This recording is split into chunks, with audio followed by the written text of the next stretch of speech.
Kia ora everybody, welcome along to your halftime show. That's our intro for today, brought to us by Mr. Winston Peters. We've got Keith in the studio with me. We've also got Mr. Wilkinson all the way from Ngaiwi FM on the line as well.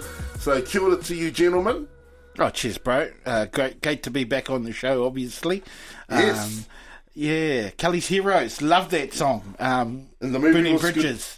Great movie. I enjoyed that movie. Clint Eastwood. And who else was in there? Telly Savalas, Donald Sutherland. Great movie. Great, cool, classic movie. Awesome. Did you say Donald Trump? Donald Sutherland. No, well before him. Be Donald Duck before it was Donald Trump anyway. Telly Savalas, that's all Kojak thing. Kojak. Yep, that's the one. Good old movie. Good song too, by the way. Who sings the song? Garth somebody. Mike Cure. What? I wasn't even close. Mike Cure.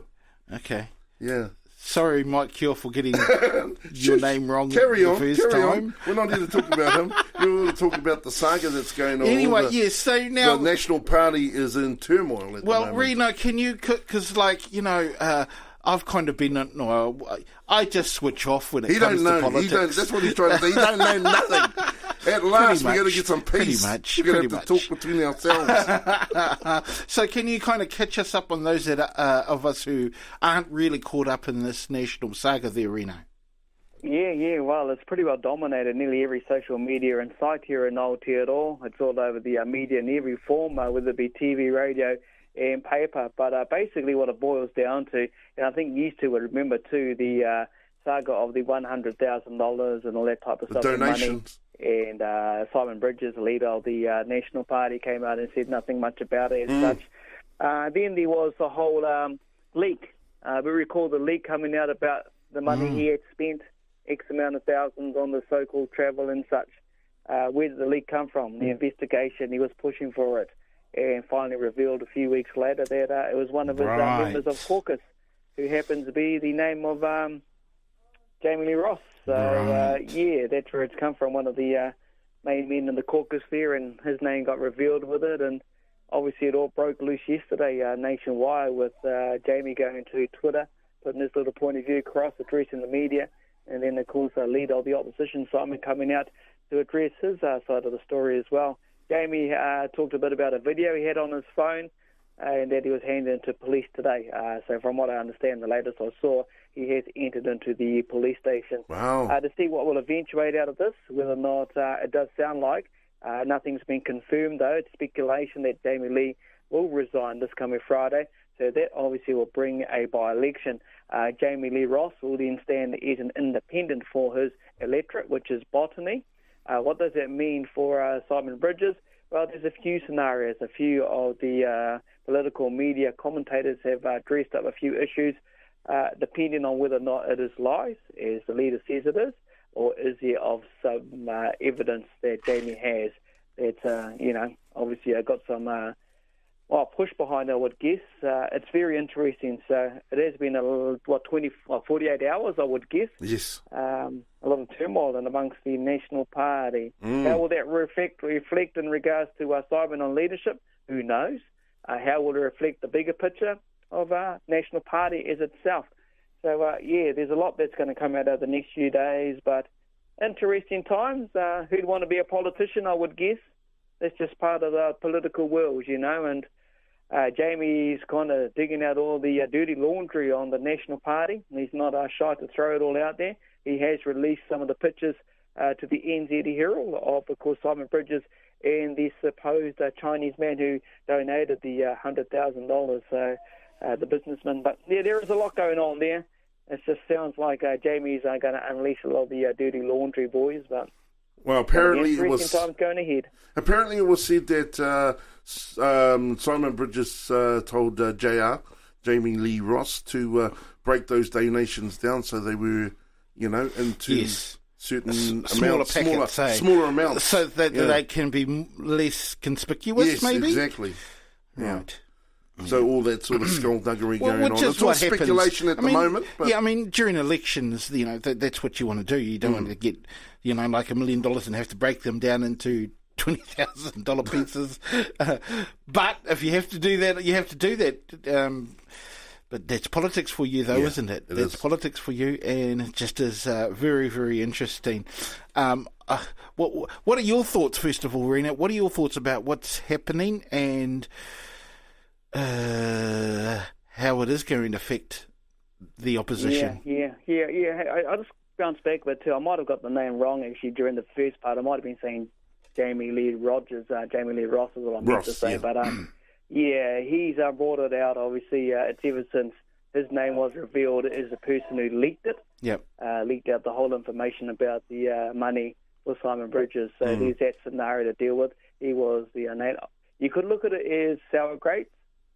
He's not happy with it being leaked out that he was the one, and what was still got to prove that, I would guess. So there's a lot going on there. What was the position that he was going forward? Well, we'll see what the video evidence handed into the police by Jamie Lee today. What that reveal, that might bring out a different outcome again.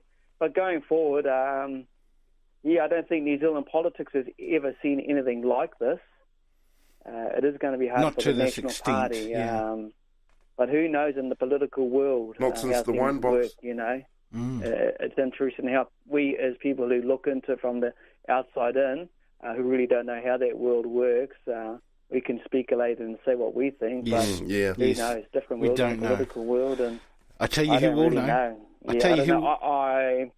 Hey, if Simon Bridges, if it comes out the truth that it's lies, don't look good for him, mate. Because I've heard the word brought out by political editors, imprisonment.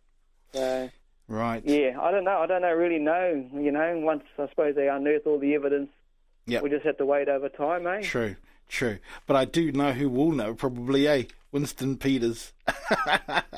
He'll know all about these this thing with Japan, being the foreign minister. So he's been negotiating all that stuff with the current government or the coalition government, and with the Japanese. You're mostly right. He mostly will know. I'm guessing, and I'll say here, just as my personal opinion, that others in that caucus group of National actually know. If you were to read the body language of yesterday's media coverage on social media that was live streamed, there are a couple of people behind Simon Powell who didn't look happy.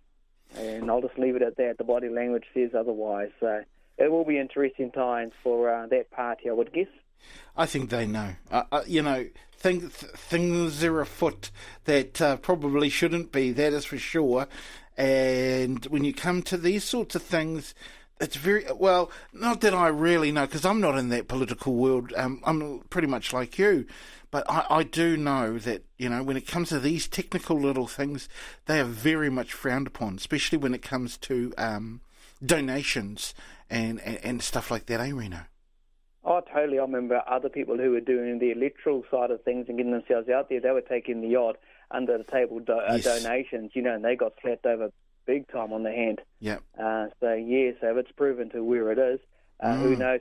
What I do like out of the last, 24 to 36 hours, I would guess, is the current government, Labour, hasn't really spoken in regards to what's going on there. Yes. So you've got to take your hat off to, the parties there. They've not really they've left it for the National Party. That's their business for them to deal, which is great for the current government. I was watching the Greens talk about that. If you flip that around, Simon Bridges, he would have thrown everything out there as he has done. The thing is, he's managed to survive as a leader. He's been pretty consistent with that, everything against the current government. Every single time they discuss something, he's always got the other side to flip. That's right. But the thing is, being a devil's advocate, but the government currently, as far as I'm aware, are staying right out of the sun. But maybe now this is the thing. Now, like I said, I'm not in that political world at all, but maybe why they're staying completely out of it is because they're doing the same shady sort of things themselves, possibly. That could possibly be a reason why they're staying out of it. What do you reckon? Double D? What do you reckon? No, I don't think that's it at all. You don't? I think they're just getting on with running the country, which is what they're paid to do. Well, everybody... Let the opposition sort out their take. Okay. Let them sort it out themselves, and let the wheels of justice prevail. Okay. That's what I think. I don't think Jacinda's IQ is that low to be sort of barking things back at politicians are politicians. Well, they are, but there's different types, bro. There's different types, and she doesn't seem to be that type of person. I will admit that she seems to be a very different politician compared to, I suppose, the traditional politicians out there. Especially if you, I don't even know if you can compare her to Trump, because Trump, to me, isn't even a politician, quite frankly. What do you reckon, Reno? Mate, I wouldn't even compare the two. No. They're not talk and cheese. No. There's a lot of comparisons there, whether, one's orange, one's not. One's attractive, one's not. One doesn't know who the hell he is, whether he is a president or an idiot. The other one does know who she is. So it's interesting. But, I think Double D's right. They're just keeping their nose out of this. She's got the country to run. She's got a lot of things to think about. Hey, look, she's got the royals coming over soon, Harry and Meghan. So there's that all to deal with. And obviously we've got to work on things, because before you know it, they'll be shutting Parliament soon, and then taking a break over the holiday period. I would guess for the shutdown period, I'm guessing Simon and National Party would wish that holiday period was coming real soon. But for Labor, I think she's had every advantage to throw everything at it. But hey, we'll see what happens. She's got more other things to worry about, I would guess. Taking the high road. Seems to be doing well in regards to sports. Seems to be loving sports over the last few weeks. She's giving out a bit of government assistance there, so it's all good for all the sporty fans out there. Let's talk about sports, shall we? Let's get back onto the sports thing. Boy, there was some great sport over the weekend, Reno? Yeah, there was actually, and I don't know where to start. A magnificent weekend. Which was the big day, the league day. Although it wasn't a big crowd there, but everyone that turned up got their value for $35. The historic win over the Kangaroos at home. That's been a long time coming. It's been a long time since they had a test up there. But going back to that junior game between the Kiwi boys and the Kangaroos, everyone's talking about the young fella and his little ball flick at the back and kick it with his ankle. He catches it for a try. They kind of got nominated for maybe a Try of the Year award, but they've already done that type of stuff. But good. It was good. The Kiwi Fern girls threw everything at the Jillaroos. That was a hell of a game. Great game. It was a very exciting game. Great game. And then, of course, they just went down by 2 points. But man, it was a very, very physical game. Very good. A lot of injuries in there as well. And then the big game you're talking about, where the Kiwis created a bit of history and beat the Kangaroos. Yep. I know. Great stuff indeed. Now, that young boy who did that, he obviously must have been watching some of your skills there, Reno? You must have taught him a couple of thing or two, eh? Because that was some pretty skillful stuff, man. That's exactly what my wife said. He's been bloody watching you.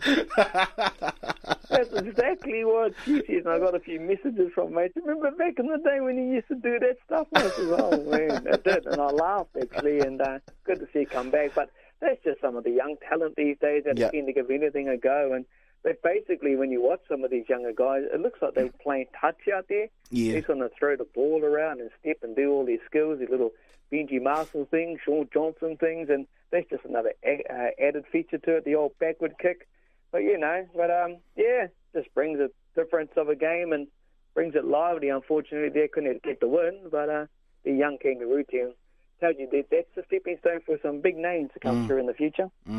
Well, because I was talking with a couple of people about that particular move today, and initially when I first saw it, because I only saw it on the highlights, I wasn't actually watching that game, but I saw it on the highlights and I thought, well, that guy must have knocked it on or must have dropped the ball or something, and I was wondering what the heck was going on.